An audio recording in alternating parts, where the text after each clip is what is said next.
إن الحمد لله نحمده ونستعينه ونستغفره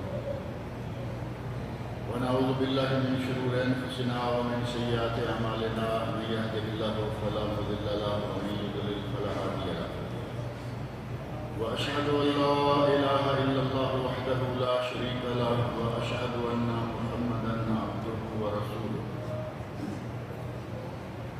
أما بعد فإن خير الحديث كتاب الله وخير الهدي هدي محمد صلى الله عليه وسلم وشر الأمور محدثاتها وكل محدثة بدعة وكل بدعة ضلالة وكل ضلالة في النار رب اشرح لي صدري ويسر لي أمري واحلل عقدة من لساني يفقهوا قولي رب أعوذ بك من همزات الشياطين وأعوذ بك رب أن يحضرون أعوذ بالله السميع العليم من الشيطان الرجيم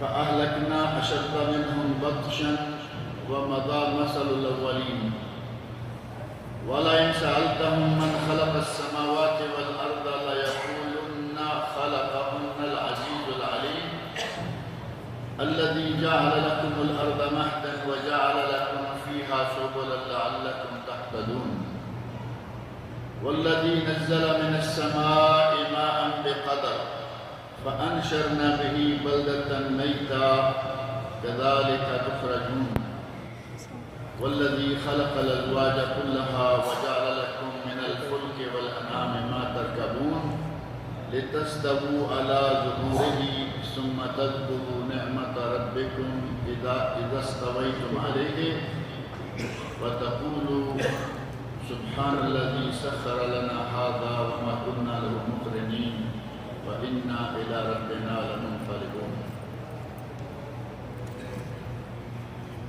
یہ سورہ زخرف کی چند آیات میں نے آپ کے سامنے پڑھی ہیں. گزشتہ درس میں سورہ زخرف کا تعارف کروایا گیا تھا کہ یہ کن ایام میں نازل ہوئی اور زخرف کا معنی کیا ہے، اور یہ نام قرآن کریم کی اسی سورت کی ایک آیت کے اندر موجود ہے. اور درس کے آخر میں یہ بات چل رہی تھی کہ مشرکین مکہ نے نبی اکرم صلی اللہ علیہ وسلم کا مختلف طریقوں سے مذاق اڑانا شروع کیا، اور اللہ رب العزت نے آپ کی حوصلہ افزائی کرواتے ہوئے فرمایا کہ اے میرے نبی، ان کے مذاق اڑانے سے آپ گھبرائیں نہیں. پہلے ہم نے بہت سارے نبی بھیجے وَمَا يَأْتِيهِم مِّن نَّبِيٍّ إِلَّا كَانُوا بِهِ يَسْتَهْزِئُونَ، اور جس قوم کے پاس جو بھی نبی آیا اس نے اپنے نبی کا مذاق ہی اڑایا. لہذا آپ گھبرائیں نہیں، یہ پہلے سے ان لوگوں کی عادت آ رہی ہے. اور ساتھ ہی مکہ والوں کے بارے میں فرمایا کہ یہ اپنے دل میں یہ نہ سمجھ بیٹھیں کہ یہ کوئی بہت بڑی طاقت ہیں، کوئی ایسی قوت ہیں کہ جنہیں مسخر کرنا ہمارے بس سے باہر ہوگا. اللہ نے فرمایا کہ ان سے پہلے اس سے زیادہ طاقتور قومیں آئیں، مکہ والوں سے بڑی حکومتیں آئیں، اہل مکہ قریش سے بڑے قبائل آئے، وہ قبائل جو یمن سے لے کر روس تک، ایک قبیلے کا سردار یمن سے لے کر روس تک کا حاکم تھا.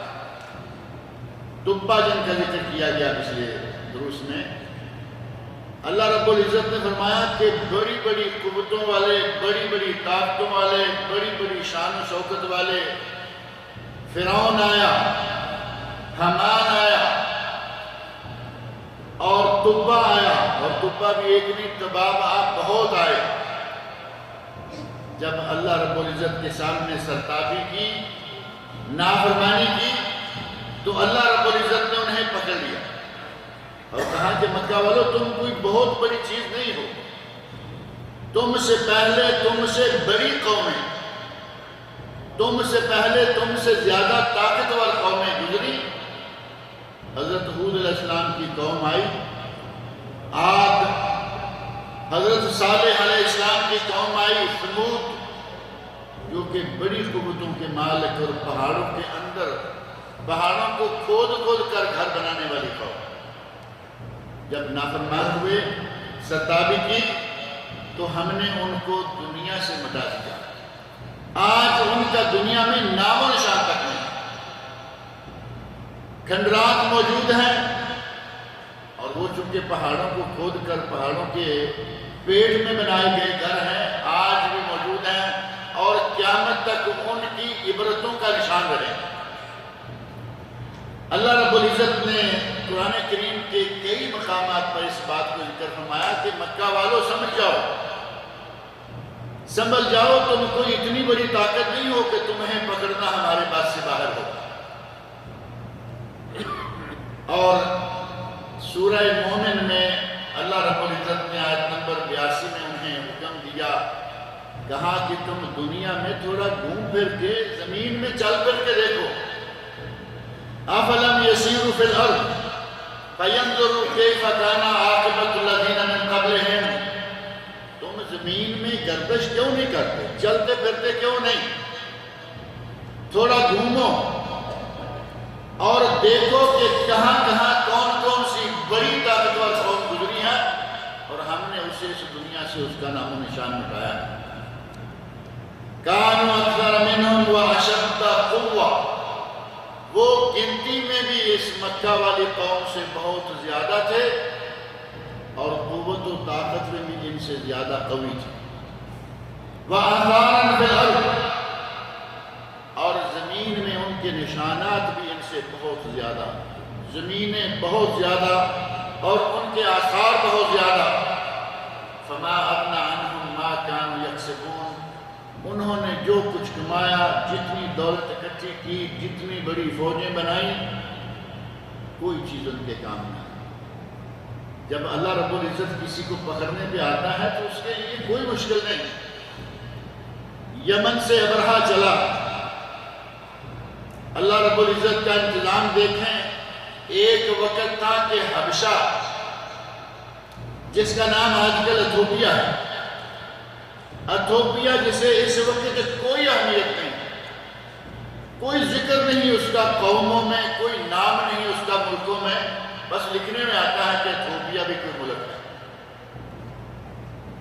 ایک وقت تھا کہ ایتھوپیا کی حکومت یمن تک تھی، یمن میں ایتھوپیا کا گورنر تھا ابرہہ،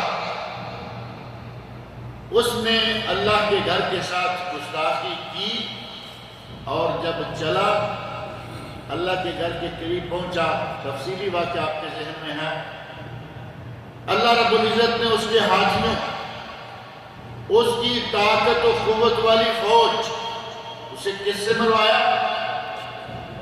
ارسل علیہم طیرا ابابیل،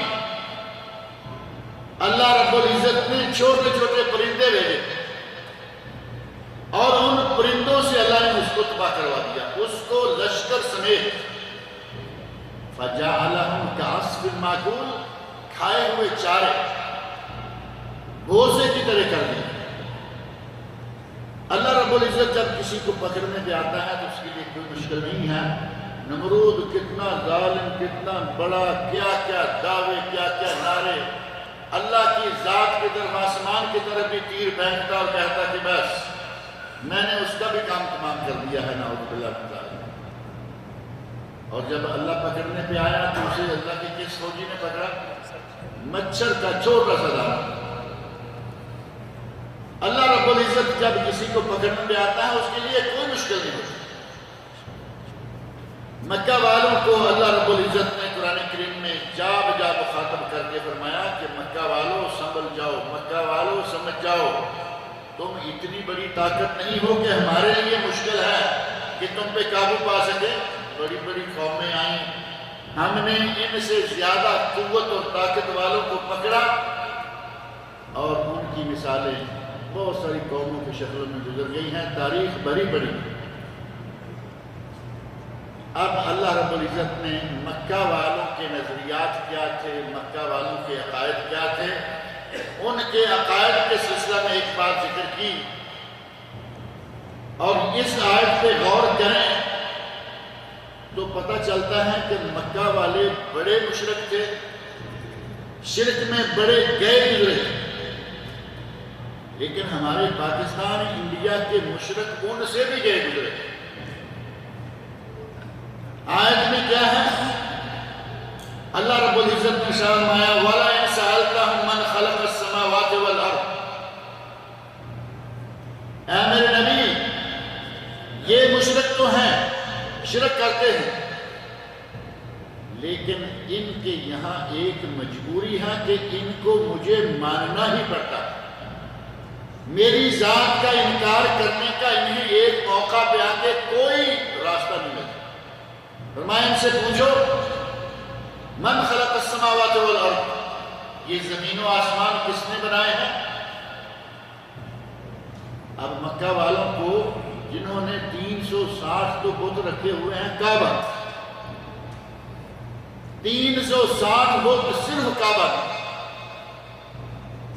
اور ظاہر ہے ان میں چھوٹے بھی ہیں بڑے بھی ہیں، کچھ ان میں سے سپر پاور ہوں گے، کوئی ویٹو پاور رکھنے والے ہوں گے، اس زمانے میں طرح طرح کے بت رکھے ہوئے ہیں، لیکن جب ان سے پوچھا جائے تو اللہ نے فرمایا اے میرے نبی پوچھو، ان سے پوچھ کے دیکھو من خلق السماوات والارض، یہ آسمان یہ زمین کس نے بنائی؟ آسمانوں کی تخلیق کس نے کی اور زمین کی تخلیق کس نے کی؟ لا یقولن، یہ یقیناً یہی جواب دیں گے۔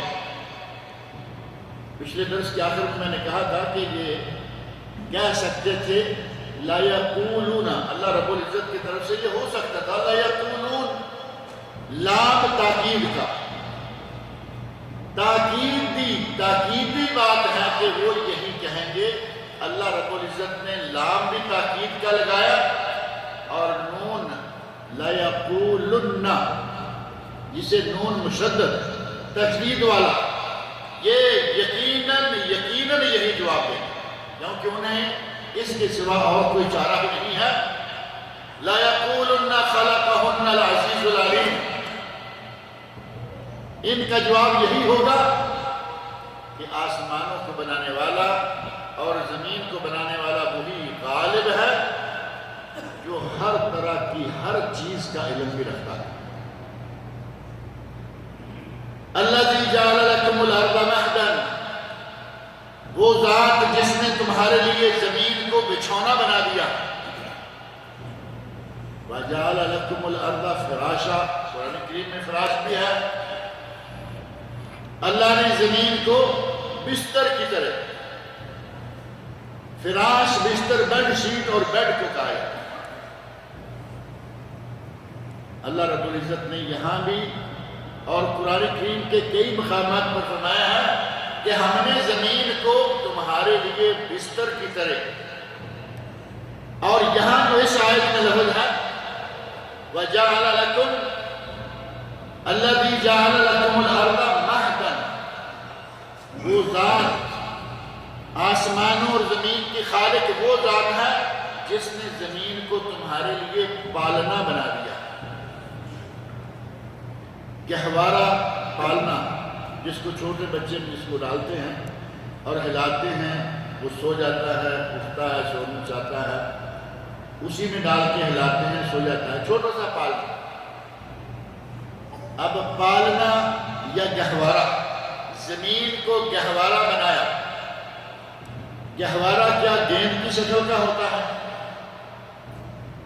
ہمارے یہاں ایک بہت بڑا مسئلہ ہے، کہتے ہیں زمین گول ہے، مسئلہ مشہور ہے نا، زمین گول ہے، ہر کس و ناقص کے ٹیبل پر وہ گلوب پڑا ہوا ہے، پکڑتے ہیں، ہلاتے ہیں، کہتے ہیں یہ زمین کا نقشہ ہے۔ زمین ایسی ہی ہے، زمین اگر گول ہے تو پھر پالنا بھی گول ہونا چاہیے تھا۔ اللہ نے فرمایا کہ ہم نے تمہارے لیے زمین کو گہوارے کی طرح، پالنے کی طرح بنا دیا۔ اور پالنا تو جیسے چارپائی ہوتی ہے، وہ چھوٹی چارپائی، بچے کی بیبی کاٹ، بڑے کی چارپائی کے دائیں بائیں کوئی چیز نہیں ہوتی، بچے کی چارپائی ہے کہیں پہلو بدلے اور نیچے نہ گر جائے، سائڈوں میں بھی کچھ لگا ہوا ہے لیکن چارپائی کی شکل۔ اللہ نے فرمایا کہ ہم نے تمہارے لیے زمین کو پلین بنایا، ایسی زمین بنایا کہ جس پر تم اچھی طرح سے سکون کے ساتھ زندگی گزار سکو۔ اور اگر کسی کو بڑے سے گیند کے اوپر میں ٹاپ پہ کھڑا کر دیا جائے اور کہا جائے کہ یہاں زندگی گزارنی ہے، کیا ہوگا؟ جدھر منہ کرے گا کہیں ادھر آگے کو گر رہا ہے، کہیں اوپر کو چڑھنا پڑ رہا ہے۔ زمین تو اتنی اللہ رب العزت کی اتنی بڑی زمین ہے، آپ دور نہ جائیں، یہیں سے لے لیں، آپ نے خبر سے لے لیں مکہ کا، مقدس مقام دنیا کا، اور ساری دنیا کا وسط ام القریٰ۔ اللہ رب العزت نے مکہ کو ساری دنیا کے دیہات کا وسط قرار دیا ہے، ام القریٰ۔ اور مکہ مکرمہ کو سرۃ الارض بھی کہا جاتا ہے، زمین کی ناف۔ اور ناف سر سے لے کے پاؤں کے درمیان ہوتی ہے یا نہیں؟ مکہ مکرمہ کا نام سرۃ الارض بھی ہے، ام القریٰ، سرۃ الارض۔ سرہ کے لفظ تو معروف ہے میرا خیال، اور زیادہ معروف نہ ہو تو ہاتھ کہاں باندھنے چاہیے، اس سلسلہ میں مشہور ہے نا، فوق السرہ تحت السرہ، ناف کے اوپر ہاتھ باندھے یا ناف کے نیچے باندھے، نہ فوق السرہ نہ تحت السرہ۔ نبی اکرم صلی اللہ علیہ وسلم کی احادیث میں صحیح سند سے ثابت ہے، علی صدرہ ہی۔ ہمارا موضوع وہ نہیں ہے، ہمارا موضوع یہ ہے کہ اللہ رب العزت نے مکہ مکرمہ کو زمین کا وسط قرار دیا۔ اب پیچھے نہ جائیے، مشرقی ممالک کو چھوڑ دیجئے، یہیں سے اپنے شرقیہ سے لے لیجئے، خیبر سے لے کے مکہ تک جائیے، کیا لگتا ہے زمین گول ہے یا برابر ہے؟ لمبی چوڑی ہمیں کیا ضرورت ہے سیر کرنے کی؟ جس ملک میں بیٹھے ہیں اسی ملک میں دیکھیں، ادھر جنوب کی طرف چلے جائیے، جیزان کے درمیان ایک پہاڑ ہے، ادھر یمن ہے اور ادھر سعودی عرب ہے، تقریباً 1800 کلومیٹر۔ جیزان تک جائیے، گاڑی میں جا رہے ہیں، پلین ہے، لیکن ہمارے سائنسدانوں نے کہہ رکھا ہے کہ چونکہ سائنسدان کہتے ہیں کہ زمین گول ہے، مولوی چلاتے رہیں، کہیں گے کہ سائنسدانوں نے کہا۔ چلیے مولوی کی نہ مانیے، اللہ رب العزت کیا کہہ رہا ہے، یہ آپ کے سامنے آج موجود ہے۔ الذی جعل لکم الارض مہدا، اللہ وہ ذات ہے جس نے تمہارے لیے زمین کو گہوارہ بنا دیا۔ گہوارہ جس میں بچہ بڑے مزے سے سوتا ہے، کہیں ادھر پھسلنے کا ڈر نہیں، ادھر پھسلنے کا ڈر نہیں، ادھر گرنے کا ڈر نہیں، وہ بالکل پلین ہے اور چاروں طرف اس کے انتظام کیا ہوا ہے کہ اٹھے تب بھی یہ باہر نہ گرنے پائے۔ وَجَعَلَ لَكُمْ فِيهَا سُبُلًا لَعَلَّكُمْ تَهْتَدُونَ، اور اللہ نے اس زمین میں تمہارے لیے کچھ راستے بھی بنا دیے تاکہ تم جہاں جانا ہے وہاں کی رہنمائی، وہاں تک کی رہنمائی پا سکتے۔ اب وہ راستے آپ کے سامنے ہیں، 1600 کلومیٹر ہے، 1800 ہے، 2000 ہے۔ راستے میں پہاڑ آئیں گے، پہاڑوں کے اندر سے بھی اللہ نے راستے بنائے۔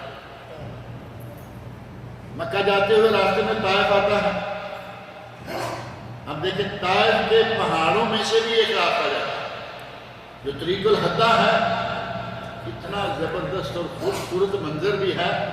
آپ طائف سے مکہ کی طرف اترتے ہیں، بڑے خوبصورت انداز کی سڑک جا رہی ہے، لیکن راستہ ہے۔ آج بہترین سڑک کی شکل ہے اور کل پہاڑ ہی تھے لیکن راستہ تھا۔ ہمارے نبی صلی اللہ علیہ وسلم پیدل چل کر مکہ سے طائف تک آئے، راستہ تھا تو آئے نا۔ اللہ رب العزت نے پہاڑوں میں سے راستے بنائے، صاف زمین ہے، ریگستان ہے، کچھ بھی ہے، راستے بنائے۔ اور اللہ رب العزت نے انسانوں کے لیے سمندروں میں راستے بنائے۔ سارے سمندروں میں سفر ہو رہی ہے نہیں؟ اللہ رب العزت نے فل کہاں زمین میں جانور اور پانی کی پیٹھ پر، پانی پر تمہارے لیے کشتیاں اور جہاز، اللہ رب العزت نے یہ سارے انتظام کروائے۔ فرمایا وَجَعَلَ لَكُمْ فِيهَا سُبُلًا، اللہ ہی وہ ذات ہے جس نے زمین میں تمہارے لیے راستے بنائے، لَعَلَّكُمْ تَهْتَدُونَ، تاکہ تم جہاں جانا ہے وہاں تک کا راستہ پا سکو۔ اور اسی میں ایک معنی یہ بھی ہے کہ اللہ رب العزت نے تمہارے لیے زمین کو پالنا گہوارہ بنایا، اور اللہ رب العزت نے زمین میں تمہارے لیے راستے بنائے تاکہ ان کو دیکھ کر تم اللہ کی طرف رہنمائی پا سکو۔ اس پوری اتنی بڑی کائنات کو آدمی دیکھے کہ کہاں سے لے کے کہاں تک زمین ہی زمین، اس میں بہترین راستے بنے ہوئے ہیں۔ ساری زمین کا 3/4 75% حصہ پانی کے نیچے، اور اس میں بھی چلنے کے لیے اللہ رب العزت نے راستے مہیا کر رکھے ہیں۔ اور یہ ساری باتیں اگر غور سے آدمی دیکھے تو یہ معلوم نہیں ہوتا کہ کوئی اس پوری کائنات کا مالک ہے، اس کائنات کو چلانے والا، اس کے امور کا انتظام کرنے والا کوئی قوت دوسری ہے، انسان نہیں جو اس زمین کو سنبھالے ہوئے۔ اتنا بڑا آسمان ہے، اور آسمان بھی ایک نہیں، اللہ رب العزت نے قرآن کریم میں 7 آسمان کہا۔ اللہ نے 7 آسمان بنائے اور انہی کی طرح زمین، کہاں سے کہاں تک جائیے، جہازوں میں سفر کیجئے، گاڑیوں میں سفر کیجئے، کہیں کوئی چھت کے نیچے کہیں کوئی پلر نہیں۔ اتنی بڑی مخلوق کو بغیر دیواروں کے، بغیر پلروں کے، کوئی ستون نہیں۔ ہمارے یہاں ذرا تھوڑی سی بڑی چیز بنانا چاہیں تو اور نہیں تو کم از کم دیکھیں کتنے ستون ہیں ہماری اس مسجد میں۔ چاروں طرف 4 دیواریں بھی ہیں اور درمیان میں کتنے ستون بھی ہیں۔ اللہ رب العزت نے اتنی بڑی مخلوق کو بغیر ستونوں کے کھڑا کیا ہوا ہے، یہ سوچ کر آدمی سمجھ نہیں سکتا کہ کوئی طاقت ایسی ہے جو انہیں کھڑا کیے ہوئے ہیں۔ فرمایا کہ یہ تمہارے لیے ہدایت پانے کا ایک ذریعہ بھی ہے کہ تم کہاں جا سکتے ہو ان راستوں کے ذریعے، اور انہی راستوں پہ اس زمین پر ان آسمانوں کی تخلیق پر غور کرو تو تم اپنے رب کی طرف بھی راستہ پا سکتے ہو۔ اور رب کی طرف راستہ دکھانے کے لیے بڑا آسان دہریہ، پچھلے ایک درس میں نے ذکر کیا تھا دہریہ اور دوریہ۔ کچھ لوگ وہ ہیں جو کہتے ہیں کہ ایک مدت کے بعد ہر چیز پلٹ کر ویسے ہی دوبارہ خود بخود بن جاتی ہے، جن کو دوریہ کہا گیا۔ اور دوسری ایک قوم ہے دہریہ، جو کہتے ہیں کہ یہ دنیا خود بخود بنتی رہتی ہے، ٹوٹتی رہتی ہے، اسے بنانے والا کوئی نہیں۔ ایسے دہریہ کو دہریہ باتیں کر رہا ہے، کہہ رہا ہے کہ یہ خود بنتی ہے، خود چلتی ہے۔ امام ابو حنیفہ رحمۃ اللہ علیہ کا واقعہ بڑا معروف ہے۔ ان کے سامنے بات ہوئی، کہا گیا کہ یہ تو خود بخود بننے چلنے والی تھی، تو انہوں نے بڑے آرام سے کہا وہ جہاز آ رہا ہے، اور کیا تم سمجھتے ہو کہ اس کو کوئی چلا رہا ہے؟ نہیں، کہا کہ وہ بغیر کیپٹن کے خود ہی آ، وہی آدمی فوراً کان کھڑے کر دیا۔ یہ کیسے ہو سکتا؟ جہاز جس دنیا کے سامنے کوئی حیثیت ہی نہیں، کہتا یہ کیسے ہو سکتا ہے کہ جہاز خود بخود چل کے آ، کیپٹن کے بغیر جہاز کیسے؟ لازمی کپتان ہوگا، لازمی جہاز کو چلانے والا، کنٹرول کرنے والا ہوگا۔ جب اچھی طرح 1 2 4 دفعہ اس نے کہا کہ اعتراف کر لیا کہ یہ جہاز بغیر کیپٹن کے نہیں چل سکتا، امام صاحب کہتے ہیں کہ یہ چھوٹا سا جہاز کیپٹن کے بغیر نہیں چل سکتا، اتنی بڑی دنیا تم کہہ رہے ہو کہ بغیر کیپٹن کے چل رہی ہے؟ کہاں اس کائنات کو بنانے والا اور اس کو چلانے والا اللہ رب العزت ہے، وہی انہی لمحات میں وہ آدمی مسلمان ہو گیا اور اس نے قبول کر لیا۔ اللہ رب العزت نے فرمایا کہ ہم نے تمہارے لیے زمین کو پالنا بنایا، اور اس سلسلہ میں قرآن کریم کی بہت ساری آیات ہیں۔ میرا خیال ہے کہ مودودی بھائی کے پاس ہوں گی، وہ اگلے درس انشاءاللہ آپ کے لیے مہیا کریں گے۔ قرآن کریم کی ایک دو نہیں دسیوں آیات میں یہ بات موجود ہے کہ زمین پلین ہے، گول نہیں۔ اب وہ آیات انشاءاللہ اگلے ہفتے مہیا کر دیں گے سب کو۔ پھر بھی آپ کہیں کہ سائنسدان کہتے ہیں گول ہے تو کہتے رہیں، اور آپ بھی نہ مانیں گے تو نہ مانیں۔ ہمارا کام ہے بتانا، بتانا ہمارا کام ہے، منوانا نہیں۔ قرآن کریم کے درجنوں مقامات ایسے ہیں جہاں اللہ نے زمین کو پلین قرار دیا، فراش کہا، مہد کہا، لیکن کہیں بھی کورا نہیں کہا۔ عربی میں کورا تو مشہور ہے نا، یہاں موقع بموقع کورا کی مباریات لگی ہوتی ہیں، فٹ بال کا میچ ہے، فٹ بال کا میچ ہے فلم، یہ کورا ہے بال۔ اللہ نے کہیں زمین کو کورا نہیں کہا، فراش کہا، مہد کہا، زمین کو بچھا دیا کہا، زمین ہلنے نہ پائے، اس میں پہاڑوں کو کیلوں کی طرح ٹھونک دیا، یہ بھی اللہ نے کہا، لیکن گول بنایا کہیں ہمیں قرآن کریم میں نہیں ملتا۔ اللہ رب العزت نے فرمایا کہ ہم نے اس زمین میں تمہارے لیے راستے بنا دیے، لعلکم تہتدون، تاکہ تم اپنی منزل کی طرف رہنمائی پاؤ، اور اس زمین کے خالق کی طرف بھی رہنمائی اس میں پانے کے دلائل موجود ہیں۔ والذی نزل من السماء ماء بقدر، اللہ وہ ذات ہے جس نے آسمان سے ایک اندازے کے مطابق پانی نازل کیا۔ میں نے بات کہی تھی کہ ہمارے پاکستان میں، انڈیا میں، ہمارے اپنے لوگوں میں سے جو شرک کرنے والے ہیں وہ مکہ والے مشرکوں سے بھی آگے بڑھ جاتے ہیں۔ توحید کی 3 قسمیں ہیں۔ توحید کی کتنی قسمیں ہیں؟ 3۔ ایک ہے توحید الوہیت، عبادت کے لائق، ہر قسم کی عبادت کے لائق صرف اللہ، یہ ہے توحید الوہیت۔ ایک ہے توحید ربوبیت، اس کائنات کو بنانے والا، اس کو چلانے والا، انسان کو روزی مہیا کرنے والا اللہ۔ اور تیسری ہے توحید کی قسم توحید الاسماء والصفات، اللہ کے اسماء و صفات میں اس کو یکتا اور اکیلا ماننا۔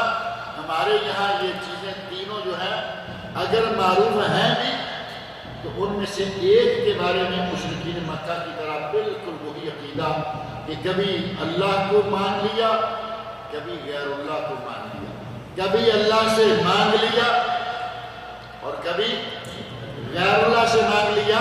بلکہ مکہ والے تو جب کبھی مشکل پیش آتی تھی تو صرف اللہ سے مانگتے تھے۔ اب یہاں تھوڑا سا موازنہ کر کے دیکھ لیں، ہمارے پاک و ہند میں مشکل پیش آئے اللہ کو بھول جاتا ہے۔ کون یاد آتا ہے؟ نظام الدین اولیاء، گلبرگہ والی سرکار، لاہور والے داتا صاحب۔ جب زیادہ تکلیف آئے ہم اللہ کو بھول جاتے ہیں، پھر ہمیں یہی یاد آتے ہیں جو ہمارے قریب قریب سرکاریں ہیں۔ اور مکہ والے ان سرکاروں کو یاد کرتے تھے۔ کعبہ میں 360 بت رکھے ہوئے تھے، دائیں بائیں، صفا پر بت، مروہ پر بت، ان کے گھروں میں بت۔ لیکن جب مشکل پیش آتی تھی تو فوراً سارے بتوں کو بھول کر کہا کرتے تھے کہ اب تمہیں صرف محمد کا رب بچائے۔ ابو جہل کے بیٹے کے مسلمان ہونے کا واقعہ معروف ہے۔ حضرت اکرمہ رضی اللہ عنہ مسلمان ہی اسی طریقہ سے تھے۔ پانی میں جہاز میں کشتی پھنسی، طوفان آیا، طوفانی موجوں کے تلاطم میں اس کے ساتھی مکہ کے مشرکین کہہ رہے ہیں کہ اب اس کے رب کو یاد کرو، یہاں ہو جائے۔ اس نے کہا کیوں؟ باہر ہمیں ہمارے دوسرے رب بچاتے ہیں اور اب اس کا رب بچائے۔ کہا نہیں، یہاں دوسرا کوئی کام نہیں کر سکتا، وہاں سارے ویٹو پاور والے بھی ختم، سپر پاور بھی ختم، وہاں ایک ہی سپر پاور۔ اب اندازہ کر کے دیکھو کہ ہمارے مشرکوں کا اور مکہ والے مشرکوں کا شرک کتنا فرق ہے۔ غیر سے ہمارے بھی مانتے، غیر سے وہ بھی مانتے تھے، لیکن جب برا وقت آتا تو وہ فوراً اللہ کی طرف رجوع کر لیتے، اور یہ برے وقت میں بھی غیر اللہ کی طرف بھی رہتا ہے۔ یہ بہت ہی بڑا فرق ہے۔ اسی عقیدہ توحید اور خاص طور پر توحید ربوبیت، زمین و آسمان کا بنانے والا کون ہے، انہیں چلانے والا کون ہے، کہیں گے اللہ۔ اور ہمارے یہاں برصغیر پاک و ہند میں زمین آسمان کو بنانے والا اللہ یہ تو مان لیا، لیکن چلانے والا اللہ نہیں مانا۔ کہتے ہیں کہ اس زمین کو چلانے والے کچھ کتب ہیں، کچھ کلندر ہیں، اور کچھ پتہ نہیں کیا کیا ہیں۔ کتب زیادہ ہیں، کچھ ابدال ہیں، اور کلندر کہتے ہیں کہ پوری روئے زمین پر 2.5 کلندر ہیں، 3 بھی پورے نہیں۔ جو دنیا کو اصل کنٹرول کر رہے ہیں، کنٹرول روم میں جو ہے وہ 2.5 کلندر۔ اس نے پوچھا بھئی 2.5 کیوں؟ تو کہا 2 مرد ہیں اور 1 عورت، اور عورت کو قرآن میں آدھا ووٹ دیا گیا نا، یہاں آ کے جمہوریت سامنے لے آئے، کہاں کہ 2 مرد ہیں اور 1 عورت ہے، لہذا پورے 3 کلندر نہیں بنتے، 2.5 کلندر بنتے ہیں۔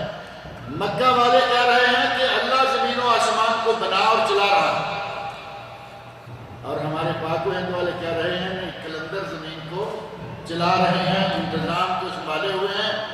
نعوذ باللہ، گویا کہ اللہ زمین و آسمان کو بنا کر بیکار ہو گیا۔ کتنا بدترین شرک ہے ہمارے لوگوں کا مکہ والوں کے ساتھ، اور مکہ والوں کو اللہ رب العزت نے قرآن میں جا کی مذمت کی۔ اب ہمارا کیا حال ہوگا اس موقع پہ جا کے؟ اللہ رب العزت ہمارے لوگوں کو ہدایت دے۔ قرآن کریم میں اللہ رب العزت نے یہ بات واضح کر دی کہ مکہ والے لا یقولن خلقہن العزیز العلیم، وہ اے میرے نبی ضرور یہ کہیں گے کہ اس زمین کو بنانے والا بہت ہی غالب حکمتوں والا، علم والا ہے۔ فرمایا کہ وہی ذات جس نے زمین پر آسمانوں سے پانی نازل کیا بے قدر ایک مقررہ مقدار میں، اور مقررہ مقدار جس علاقے کو جتنا پانی چاہیے اللہ اتنا نازل کر رہا ہے۔ زمین سے پھل بھی اگ رہے ہیں، زمین سے غلے بھی اگ رہے ہیں، زمین سے خوبصورت کونپلیں، ہری گھاس پھوس، یہ اور وہ، زمین سرسبز و شاداب ہے۔ اور اگر پانی بقدر حاجت نہ ہو، پانی حاجت سے کم ہوگا، فائدہ نہیں دے گا۔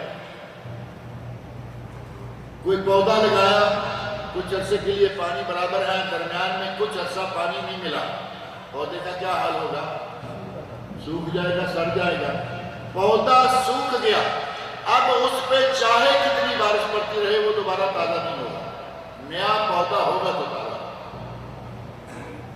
اللہ رب العزت نے ایسا انتظام کر رکھا ہے کہ ہر علاقے کو جتنی بارش کی ضرورت ہے اتنی بارش وہ برساتا رہتا ہے، اور اگر بارش کہیں کم نہ ہو، تھوڑی زیادہ ہو جائے تو کیا ہوگا؟ بارش ہی تھوڑی زیادہ ہوگی تو وہ جی طوفانی بارش۔ طوفانی بارش میں کیا ہوا؟ فصلوں کے پودے گئے، جڑ سے نکالے گئے، درختوں پر جتنا پھل لگا ہوا تھا وہ بھی گیا۔ طوفانی بارش آئی، اس نے دنیا میں کوہرام مچا دیا۔ اگر بارش ضرورت سے تھوڑی زیادہ ہو جائے تو بھی عذاب، اور بارش نہ ہو یا بہت کم ہو تو بھی عذاب۔ اللہ رب العزت فرمایا کہ اللہ وہ ہے، تمہارا رب وہ ہے، اس کائنات کو بنانے اور چلانے والا وہ ہے، والذی نزل من السماء ماء بقدر، جس نے ایک اندازے سے جہاں جتنی ضرورت ہے اتنا پانی بھیجا۔ تھوڑی بارش ہے تو بھی بے فائدہ، اور زیادہ ہے تو بہت ہی زیادہ نقصان دہ۔ اگر تھوڑی زیادہ ہو جائے، ایک نقطہ بڑھ جائے تو رحمت سے زحمت بن جاتی ہے۔ اردو میں لکھنا ہو اگر رحمت، اس کی راہ پہ صرف ایک نقطہ زیادہ کر دیں، اصل سے زیادہ کیا ہوا ہے؟ صرف نقطہ. تو وہ زحمت بن گیا، عذاب بن گیا، مصیبت بن گیا. جیسے دوسرا ہے دعا کی دال پہ ایک نقطہ ڈال دیجئے، دعا کی عین پہ ایک نقطہ ڈال دیجئے تو وہ کیا ہو جائے گا؟ دغا. ہم دعا لکھتے رہے، وہ دغا پڑھتے رہے، ایک ہی نقطے نے ہمیں محرم سے مجرم کر دیا. لیکن محرم میں بھی، محرم و مجرم میں ایک نقطہ، دعا دغا میں ایک نقطہ، رحمت اور زحمت میں ایک نقطہ. اللہ نے فرمایا کہ ہم نے جس علاقے میں جتنی بارش چاہیے، جتنی کسی علاقے کی حاجت ہے، ہم نے اتنی ہی بارش نازل کی. فَأَنشَرْنَ بِهِ بَلْدَةً مَيْتًا، اس بارش کے ذریعے ہم نے مردہ زمین کو زندگی بخشی. پانی کے بغیر بارش زمین مردہ ہو چکی ہے، کوئی کمبل نہیں اگ رہی. اللہ رب العزت کی رحمت نازل ہوتی ہے، بارش نازل ہوتی ہے، کمبلیں شروع ہو گئیں، غلے کے لیے فصلیں شروع ہو گئیں، باغات ہرے تازہ ہو گئے، پھل لگنا شروع ہو گیا. اللہ نے فرمایا کہ ہم زمین کو بارش کے ذریعے، مردہ بنجر زمین کو بارش کے ذریعے زندہ اور زرخیز کر دیتے ہیں. كَذَلِكَ تُخْرَجُونَ، فرمایا اسی طرح تم بھی ایک دن مردہ سے زندہ کر کے نکالے جاؤ. اللہ رب العزت نے زمین کی مثال دے کر آخرت کا نقطہ بھی سمجھا دیا کہ جس طرح زمین سوکھ چکی، اس کے اوپر کونپلیں ساری جل گئی، جس طرح وہاں کسی سبزے کا نام و نشان تک نہیں رہا، زمین کے اوپر زندگی نظر نہیں آ رہی. اور بارش ہوتی ہے تو اسی زمین سے فوراً زندگی اٹھنا شروع ہو جاتی ہے. کونپلیں، پودے، پھل، پھول، ہر چیز زمین پر رونق لگ جاتی ہے. اللہ نے فرمایا اسی طرح تمہیں دنیا سے مار کے ہم دوبارہ اٹھائیں. اور جو بنجر زمین کو تازہ اور زرخیز کر سکتا ہے، کیا وہ مردے کو زندہ نہیں کر سکتا؟ مکہ والے تو کہا کرتے تھے نا کہ بس یہی زندگی ہے، ایک مرتبہ مر گئے تو کہتے ہیں کہ دوبارہ کیا. اور وہ پچھلے دروس میں بات گزری ہے، آپ نے بھی ذہن میں یاد رکھا ہوا ہوگا. وہ کہا کرتے تھے اگر مر کے اٹھایا جانا ہے تو ہمارے باپ دادا کو اٹھا کے ہمارے سامنے رکھا. اللہ رب العزت نے یہ نہیں کہا کہ تمہیں موقع و موقع ہم یہ کرتے رہیں گے. کبھی کبھی کہیں اللہ نے یہ بھی کیا، اللہ رب العزت نے یہ بھی کر کے دکھایا. لیکن کوئی بھی کہے گا میرے دادا کو لے آؤ، میرے ابا کو لے آؤ، یہ دنیا ہے، اللہ کا ایک نظام ہے. اللہ رب العزت نے حضرت ابراہیم علیہ السلام کے ہاتھ میں مارے گئے، کاٹے گئے، قیمہ بنائے گئے 4 پرندوں کو دوبارہ زندہ کیا. قرآن میں مثال پڑھی.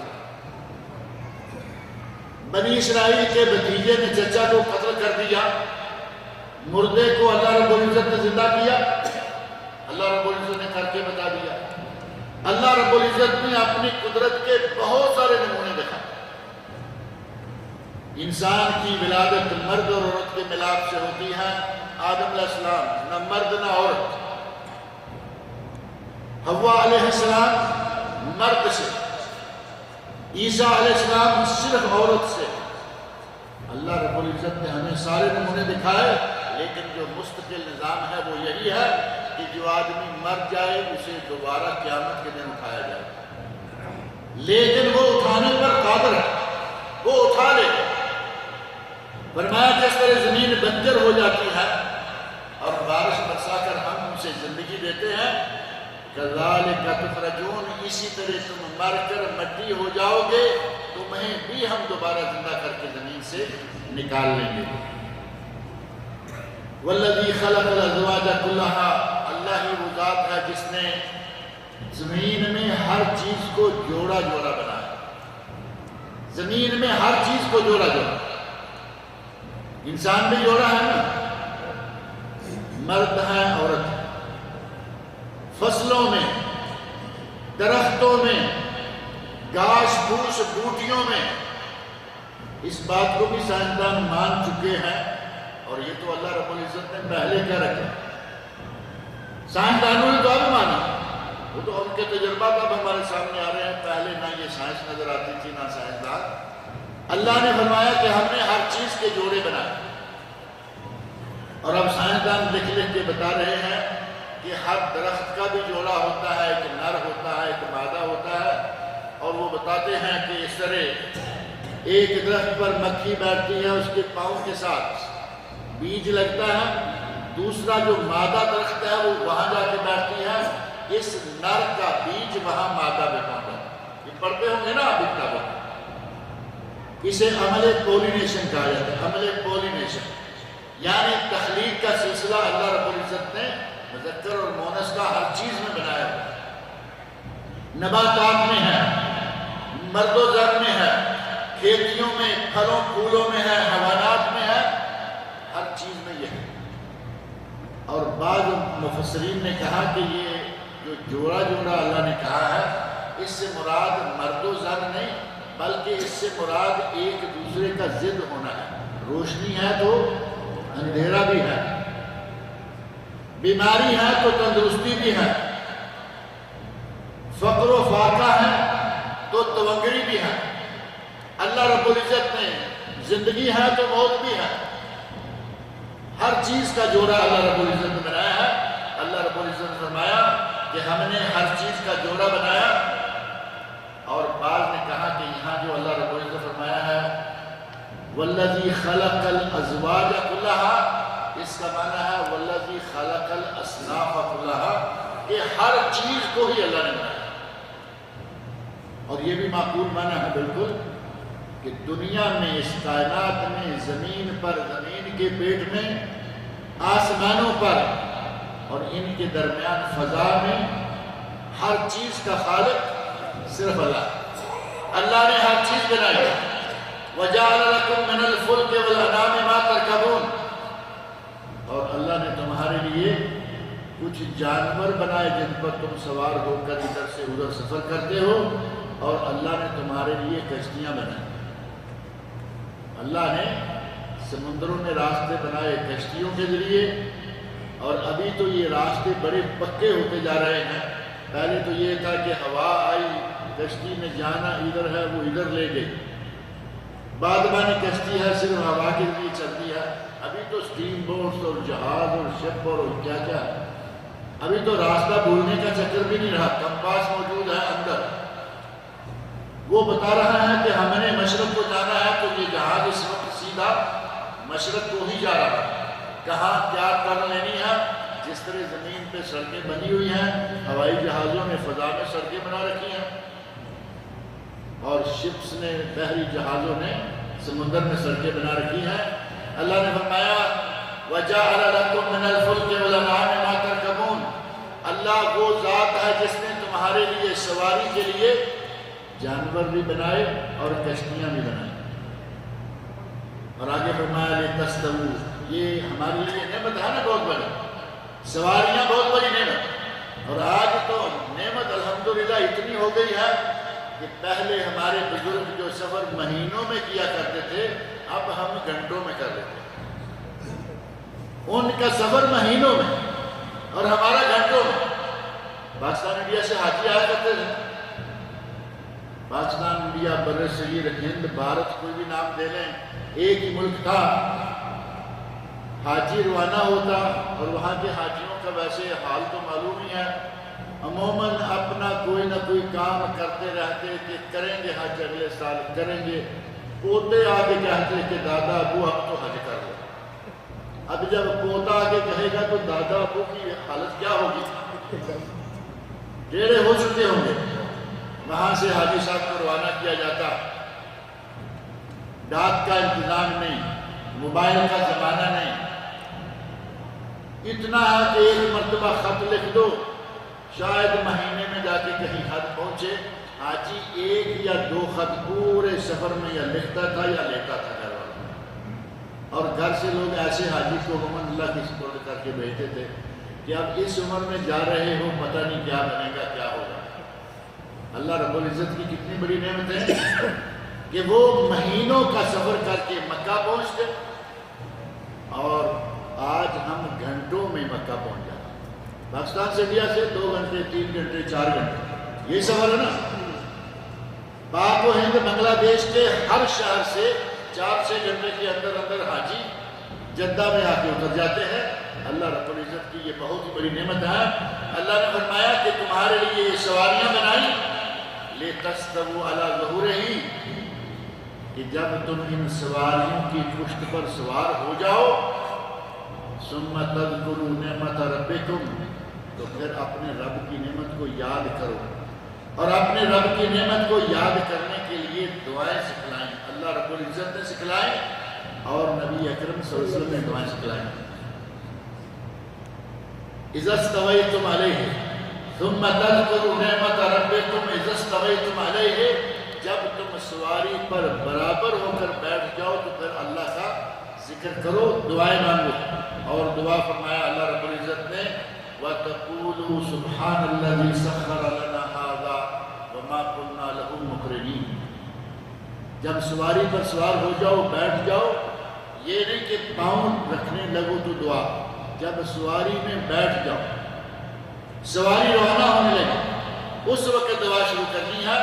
اور یہاں اللہ رب العزت دعا بتائی سبحان اللہ سخر لنا، اور ایک دعا حضرت نوح علیہ السلام کے ذریعے سکھلائی کہ جب کشتی پہ بیٹھنے لگیں، سمندری سفر کرنے لگیں، خطرناک قسم کا سفر ہے، اور بعض ہمارے ساتھیوں نے طالب علمی کے زمانے میں کہا کہ جب گدھے پہ بیٹھنے لگیں تو بھی وہ دعا ہی کرنی چاہیے، بسم اللہ مجریہا و مرساہا، کہ میری مرضی سے آدمی روکنا چاہے گدھے کو رکتا بھی نہیں، اللہ نے مسخر کیا ہوا ہے، لیکن اس کا چلنا اور رکنا اللہ کی مرضی سے۔ اور بحری جہاز میں کشتی میں بیٹھے بسم اللہ مجریہا و مرساہا ان ربی لغفور رحیم، یہ دعا کشتی میں بیٹھنے کے لیے۔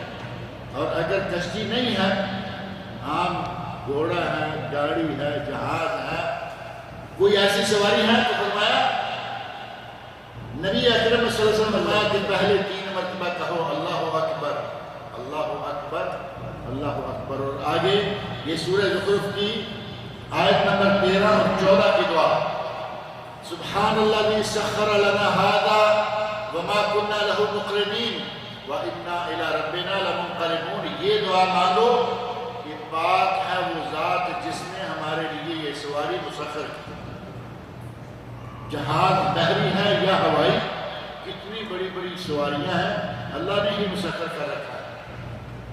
بحری جہاز کا بھی تھوڑا سا سمجھ آتی ہے کہ زمین ہی ہے، ہم دیکھو ہوا میں جو جہاز اڑ رہے ہیں، اگر اللہ رب العزت کی حفاظت میں نہ ہو انسان کیا کر سکتا ہے؟ اللہ چاہے تو عین فضا میں جا کے جہاز بند ہو جائے، پنکھا بند ہو جائے، انجن بند ہو جائے، انسان کے بس میں کچھ بھی نہیں، یہ اللہ رب العزت کا کیا ہوا انتظام ہے۔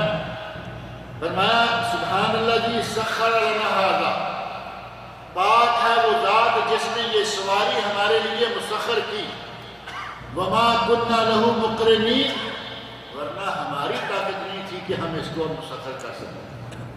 انسان کی طاقت کیا ہے؟ بحری جہاز ڈوبنے لگے اس کو بچا سکتا ہے، ہوائی جہاز گرنے لگے اسے کوئی نہیں بچا سکتا، یہ صرف اللہ کی ذات ہے۔ پچھلے دنوں میں یہاں ذکر کر رہا تھا ایک بدبخت نے جہاز بنایا ٹائٹینک، یہ پچھلے دنوں بڑا اس کا شہرہ تھا، اتنی گستاخیاں اللہ کی ذات کے سامنے کرتا رہا، کہا کہ میں نے وہ جہاز بنایا ہے کہ یہ کبھی بھی ڈوبنے، کہا کہ نعوذ باللہ خدا اس کائنات کا خالق و مالک رہے نہ رہے، میرا جہاز نہیں ڈوبے۔ اتنی بدتمیزیاں گستاخیاں کر کے جہاز کو پانی میں اتارا، پہلے دن ڈوبا یا نہیں؟ دنیا کا سب سے آج تک کی تاریخ کا بڑا نامور جہاز تھا، پہلے ہی دن ڈوب گیا۔ درویشوں کے ہاتھوں کی بنی ہوئی لکڑی کی تختیاں جوڑی ہوئی کشتیاں عمریں چل جاتی ہیں، لیکن اس بدبخت کا جہاز پہلے دن ہی ڈوب گیا۔ اگر اللہ نہ چاہے کسی کا بحری جہاز کسی کا ہوائی جہاز نہیں چل سکتا، یہ ساری چیزیں اللہ کی منشا سے چل رہی ہیں۔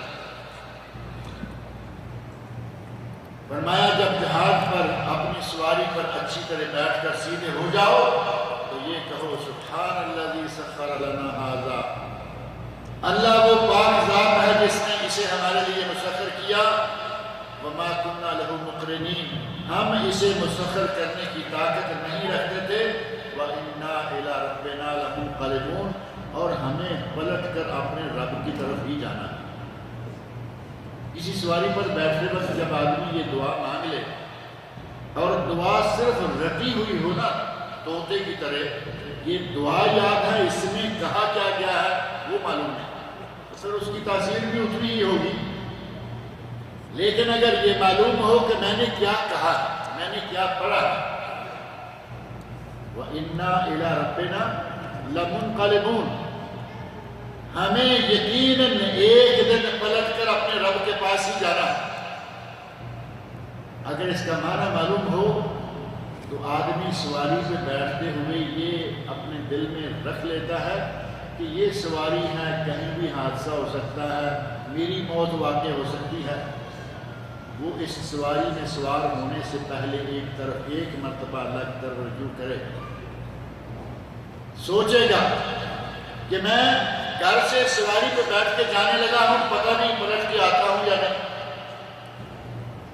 میں کیوں لوگوں کے حقوق سلب کروں، کیوں لوگوں کے حقوق ماروں، کیوں نہ میں سواری پر بیٹھنے سے پہلے اپنا پلہ صاف کر لوں، اگر کہیں اس سواری کے حادثے کے نتیجہ میں آگے نکل گیا تو میرے حقوق جو لوگوں کے میرے پاس ہیں وہ کیسے ادا ہوں۔ اگر آدمی ذہن میں یہ رکھے، ترجمہ معلوم ہو، یقین جانے بہت ہی فائدہ ہوتا ہے ان دعاؤں کا ترجمہ بھی یاد ہے۔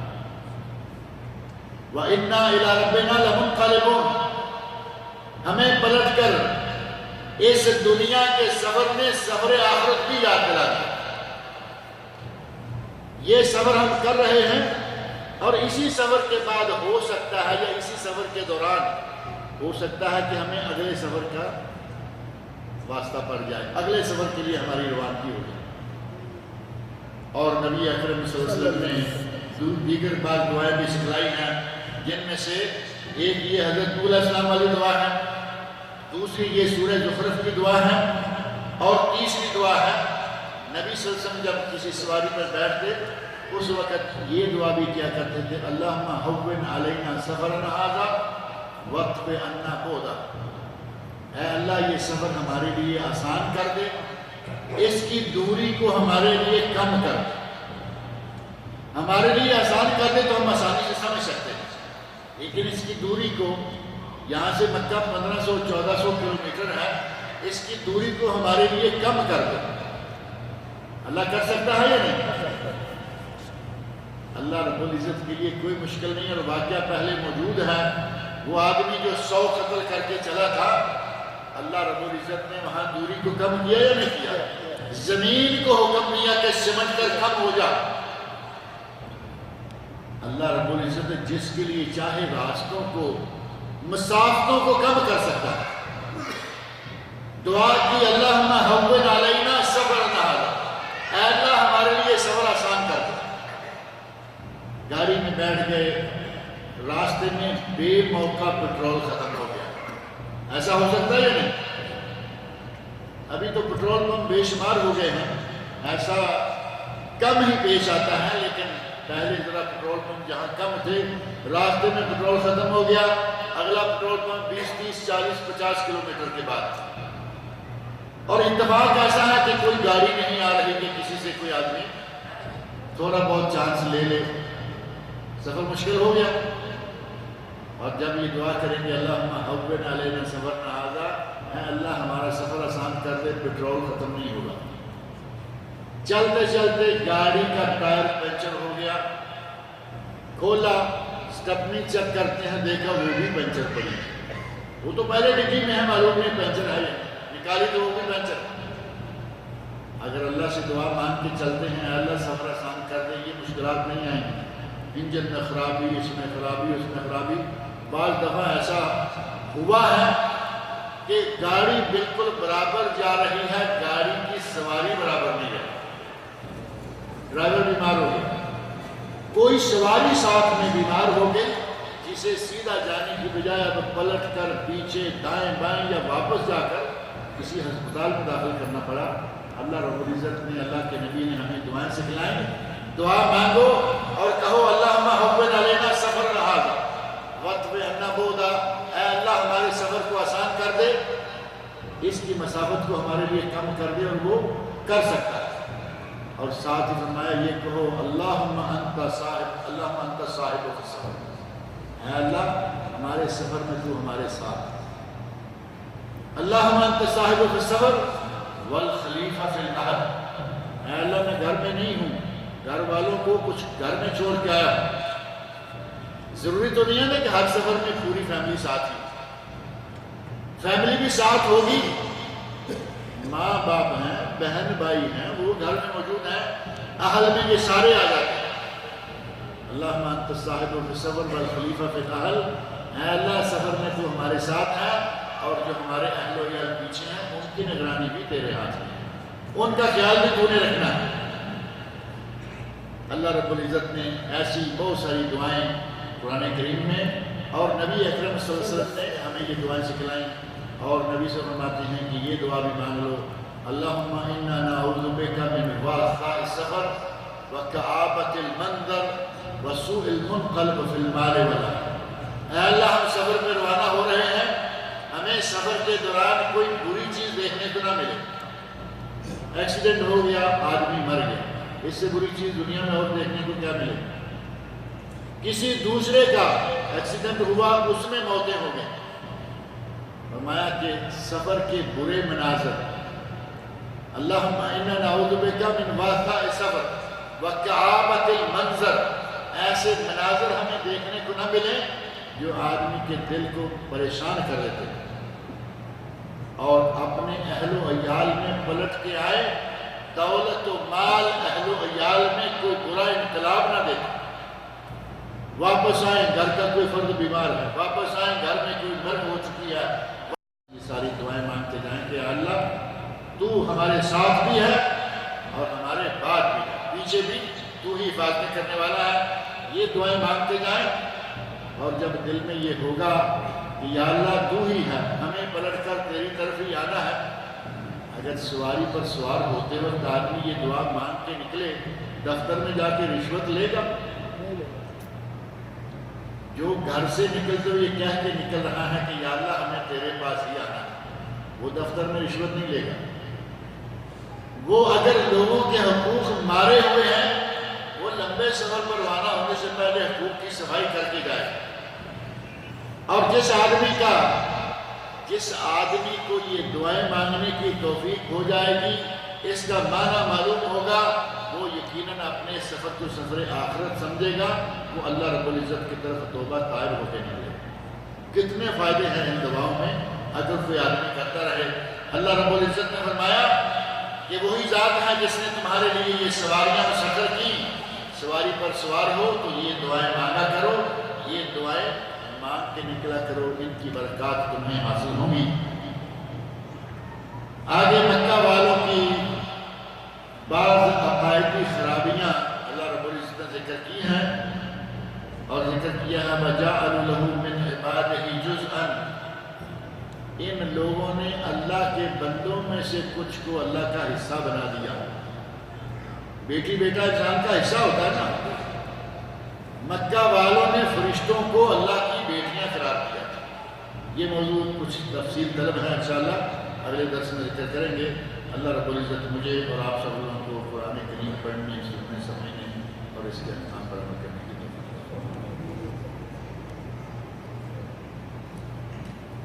بسم اللہ الرحمن الرحیم. اسلام دو ہمارے دستوں کا سوال ہے، صحیح ہے. رول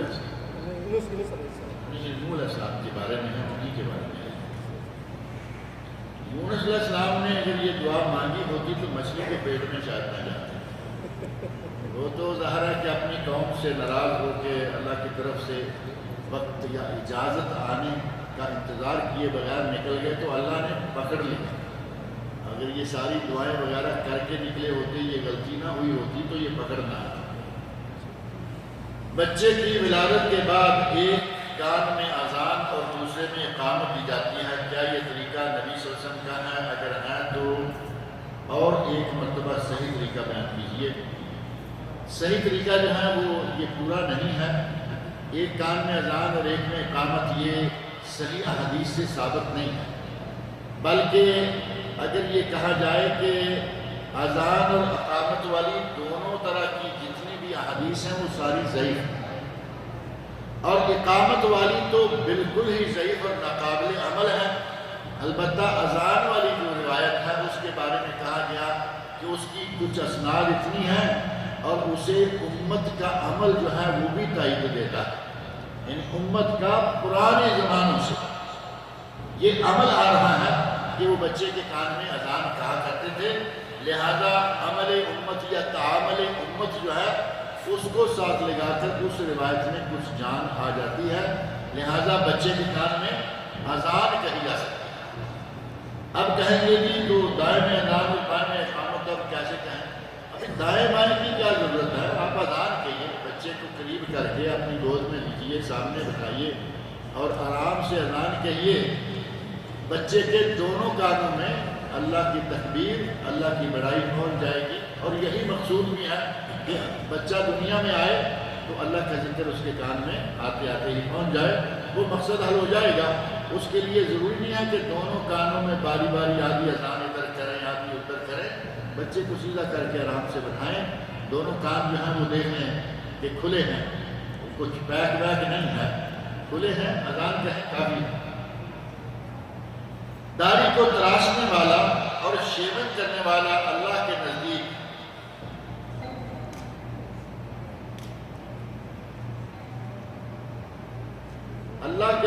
دونوں برابر ہیں. یعنی داڑھی کو تراشنے والا اور شیون کرنے والا، کیا یہ اللہ کے نزدیک دونوں برابر ہیں؟ سوال آپ کو سمجھ آئے نہیں؟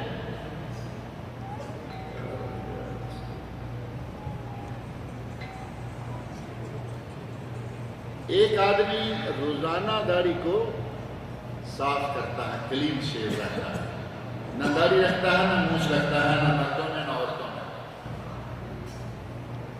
کہتے ہیں نہ ہیوں میں نہ شیوں میں. کچھ علامتیں مردوں والی ہیں، کچھ عورتوں والی بھی پیدا کر لی، مونچھیں تک بھی نکال دی، جڑ سے نکال دی، نہ داڑھی نہ مونچھ. اور دوسرا داڑھی رکھے ہوئے ہیں لیکن تراشتا ہے. یعنی کسی نے مشینی داڑھی رکھی ہے، داڑھی کے ڈیزائن دیکھیں کتنے ہیں، کہتے ہیں جی یہ خشخشی داڑھی ہے. اب خشخشی کا پتہ نہیں کیا ہے کہ ہاتھ لگائیں تو وہ آواز پیدا کرتی ہے. اب بڑی داڑھی کو ہاتھ لگائیں گے تو وہ تو آواز نہیں دے گی، اور چھوٹی پہ ہاتھ لگائیں گے تو خشخش کی آواز آئے گی. شاید اس کو خشخشی کہتے ہیں. یعنی چھوٹے چھوٹے بال ہیں، یہ داڑھی خشخش. آج تو بہت سارے ڈیزائن آگے ہیں کہ جنہوں نے کبھی سوچا بھی نہ ہوگا کہ یہ داڑھی کیا ہے، سنت رسول ہے نہیں ہے، وہ بھی داڑھی رکھے ہوئے ہیں. اور اتنے عجیب و غریب ڈیزائن ہیں اس طرح. اوپر کا حصہ زگزگ، نیچے سے پھر زگزگ، یہاں سے ادھر سے نیچے اس طرح گیا، ادھر سے اتنا نیچے سے بال لمبے. عجیب ڈیزائن بنا رکھے ہیں ان لوگوں نے. اللہ کے نبی کے سنت کا اس طرح مسلمان مذاق اڑائیں گے کبھی سوچنے میں بھی نہیں آتا، لیکن آج ہو رہا ہے. ایک فرینچ کا یہ اتنا، یہ جتنا تھوڑی کا حصہ ہے، باقی ساری صاف ہے. یہ تھوڑی کا حصہ یہاں داڑھی ہے، اور وہ بھی یا مشین کے نیچے ہے یا کوئی ایک ایک دھاگا نکلا ہوا ہے. اتنی داڑھی لے کے فرینچ کرتا ہے. یہ ساری داڑھیاں مطلوب نہیں ہیں. داڑھی ہے پوری داڑھی، اور پوری داڑھی نبی اکرم صلی اللہ علیہ وسلم نے مطلقاً داڑھی کرتا ہے کہ داڑھیاں رکھو، داڑھیاں بڑھاؤ، مونچھیں کٹاؤ. اب رکھنے کا پوری سے مراد کیا ہے؟ حضرت عبداللہ ابن عمر رضی اللہ عنہ کے عمل کو اگر لے لیں تو کم از کم داڑھی اتنی ہونی چاہیے کہ آپ کے ہاتھ سے جو باہر نکلے وہ آپ کاٹ سکتے ہیں. اور وہ بھی کب کھانا کرتے تھے؟ حج عمرہ کے موقع. ہم تو ہر دوسرے دن بیٹھے ہوتے ہیں کینچی پکڑ کے، حج و عمرہ کے موقع. اب اگر کم از کم داڑھی ہے تو یہ. اس کے بعد جب فرینچ کٹ آ گئی، یہ عجیب و غریب قسم کے کٹ آ گئے.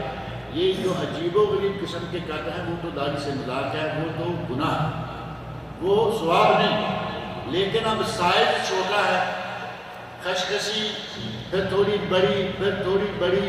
ایک کوئی کہتے ہیں گاں دم داڑھی، جیسے گائے کا دم ہوتا ہے کوئی وہ ڈیزائن ایک داڑھی. یہ سارے ڈیزائن ہیں، لیکن اگر مٹھی سے کم بال ہیں تو وہ سنت سے بالکل بعید ہے، سنت سے بالکل بعید، لیکن کلین شیو اور یہ برابر نہیں ہو سکتا۔ اللہ کے یہاں دونوں کا فرق یقیناً ہے، کیونکہ ایک آدمی نے تھوڑی بہت رکھی ہوئی ہے اور دوسرے نے تو ستیہ ناش کر دیا، اس نے تو جڑ سے نکالا کہ روزانہ الٹا سیدھا سیفٹی بگاتا ہے کہ کہیں کسی جگہ کوئی چیز لگ نہ جائے مجھے۔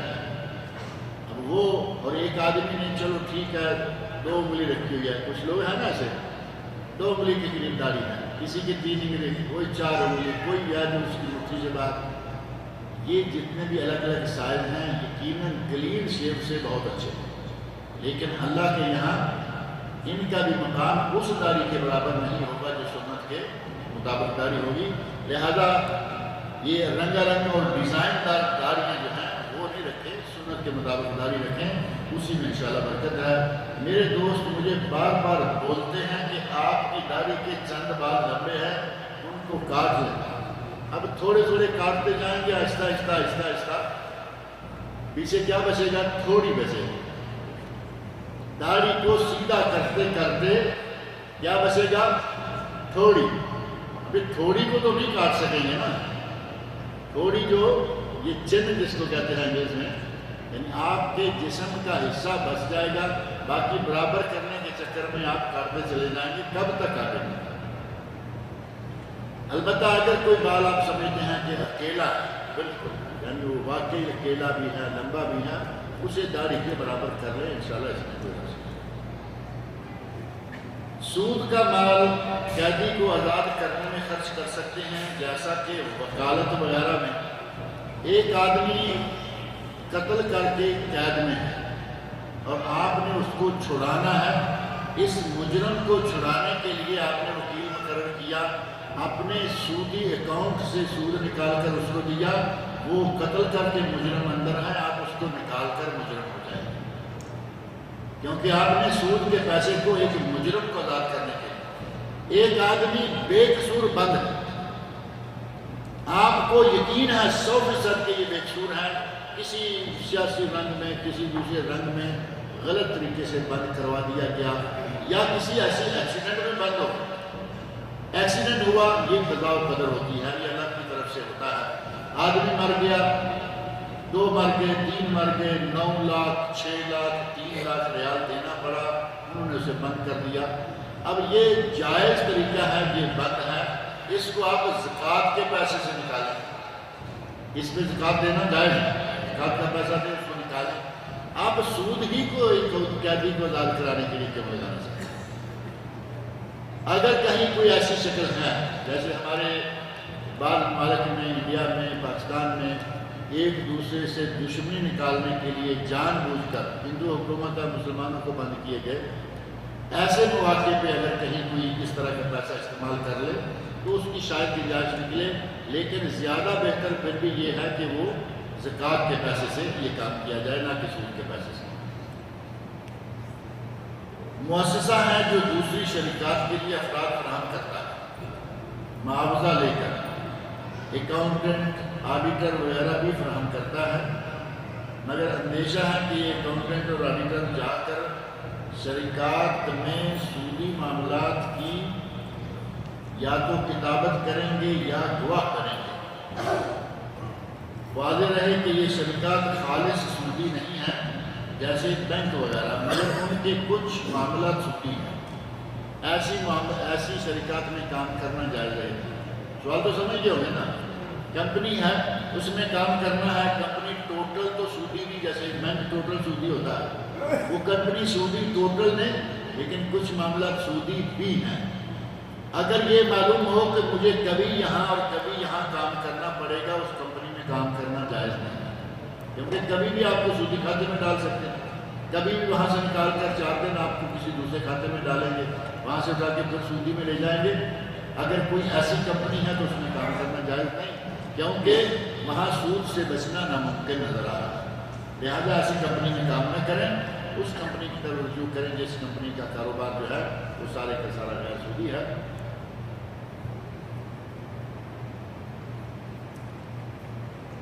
کہتے ہیں استخارہ کا صحیح طریقہ کیا ہے؟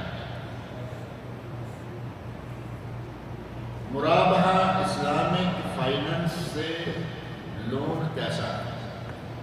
یہ مرابحہ اسلامک فائننس، آپ پہلے اسی کو تھوڑا سا سمجھ لیں کہ سیب یا سانبا یہ سودی بینک ہے یا نہیں؟ ان کی طرف سے کبھی کبھی ایک فولڈر ٹائپ چیز بروشر آتا ہے کہ ہمارے پاس ایک مرابحہ کا سسٹم ہے جو خالص اسلامی ہے۔ اب مرابحہ عربی اصطلاح ہے، اسلامی اصطلاح ہے۔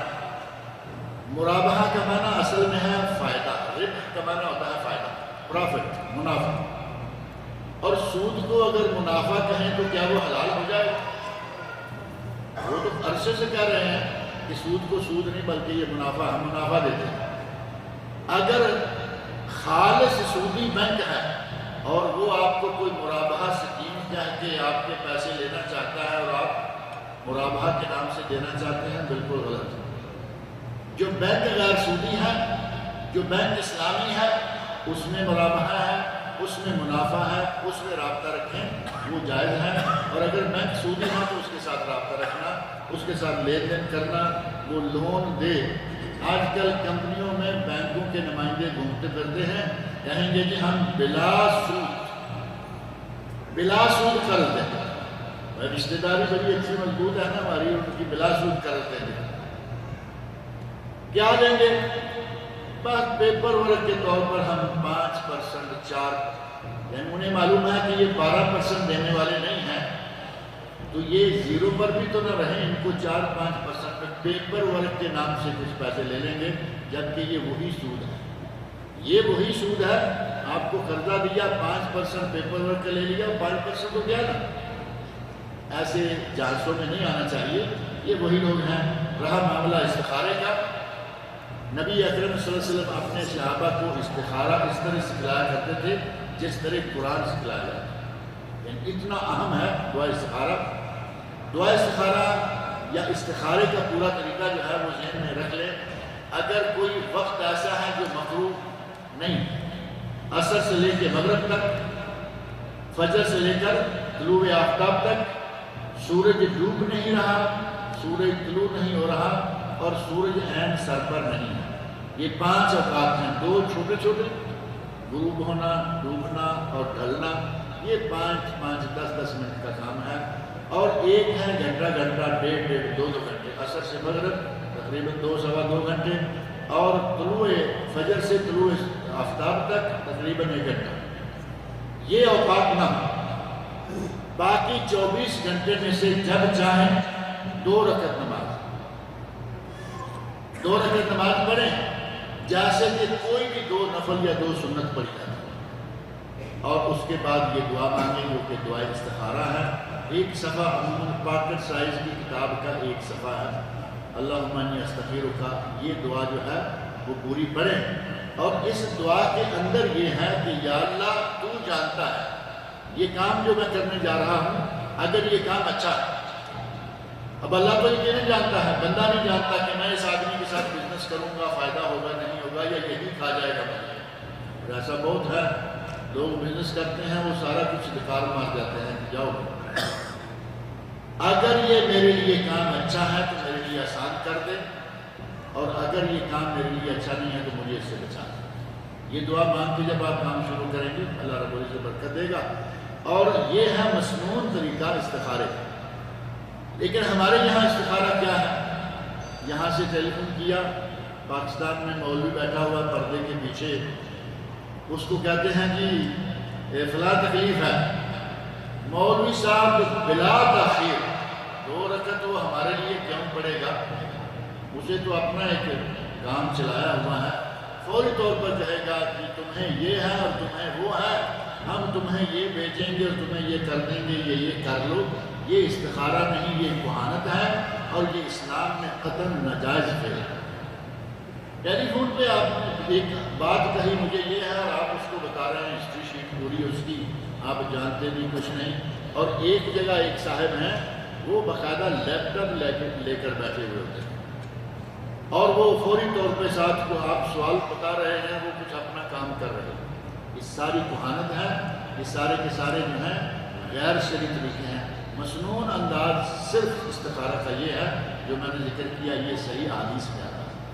لہذا اگر کوئی کام کرنا چاہیں، اور کام سے مراد یہ نہیں ہے کہ آپ کسی بھی کام میں استخارہ کریں، کام جو مباح ہے، اسلام میں کوئی کام فرض ہے اس کے لیے استخارہ نہیں، میں حج کروں یا نہ کروں کوئی استخارہ نہیں، حج فرض ہے کیجئے، جمعہ پڑھنے کے لیے میں جاؤں یا نہیں جاؤں گھر سے، جمعہ فرض ہے کوئی استخارہ نہیں، یہ بزنس کروں یا نہ کروں استخارہ کروں، یہ نکاح کروں یا نہ کروں استخارہ کروں۔ مباح کاموں میں استخارہ ہے، جس کام میں آپ یہ سمجھتے ہیں کہ مجھے نہیں معلوم، اللہ جانتا ہے اس میں کیا بہتر کیا نہیں، اس کام میں استخارہ ہے، یا جو اسلامی احکام ہیں ان میں استخارہ نہیں ہے۔ اللہ رب العزت مجھے اور آپ سب لوگوں کو نیک